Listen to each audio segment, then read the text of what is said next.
Century 21 et ses 915 agences immobilières au service de vos projets partout en France présentent Sud Radio Conseil de famille.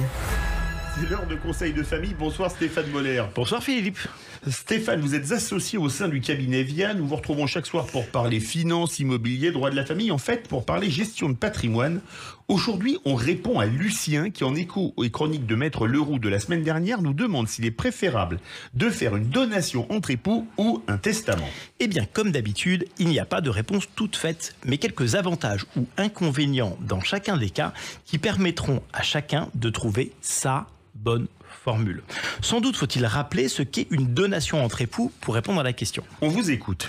Alors, la donation entre époux est un acte notarié que l'on établit après le mariage. C'est un acte révocable unilatéralement et donc qui n'est pas forcément symétrique. Ça veut dire qu'on peut le révoquer sans en informer son conjoint. C'est terrible, mais oui. Ah oui. Sauf s'il fait partie intégrante du contrat de mariage. Et que stipule cet acte ? Eh bien, si par exemple le défunt a eu 3 enfants, il laisse au conjoint survivant 3 options. Soit un quart de la succession en pleine propriété et 3/4 en usufruit. Soit la totalité de votre succession en usufruit, soit la quotité disponible de votre succession en pleine propriété qui dépend du nombre d'enfants au jour de votre décès.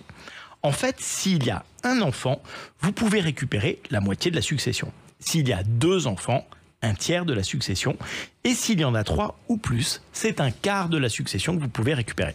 Et le testament ?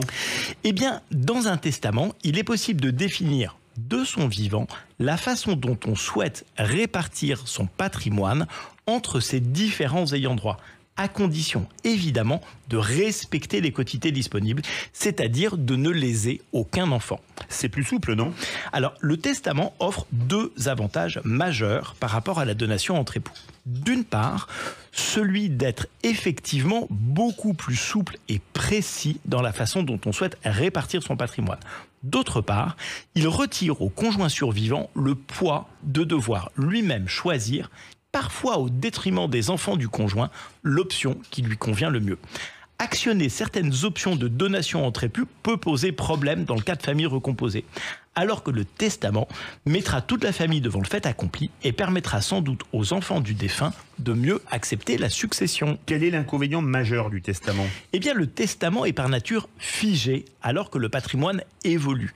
Il faut donc bien évidemment penser à le mettre régulièrement à jour, ce qui n'est évidemment pas nécessaire pour une donation entre époux. Merci Stéphane. Conseil de famille à podcaster sur sudradio.fr. Et si, comme Lucien, vous avez des questions à nous poser, conseil au pluriel -de-famille.com. Vous pouvez aussi vous abonner à la chaîne YouTube de Conseil de famille. C'était Sud Radio Conseil de famille. avec Century 21 et ses 915 agences immobilières au service de vos projets partout en France.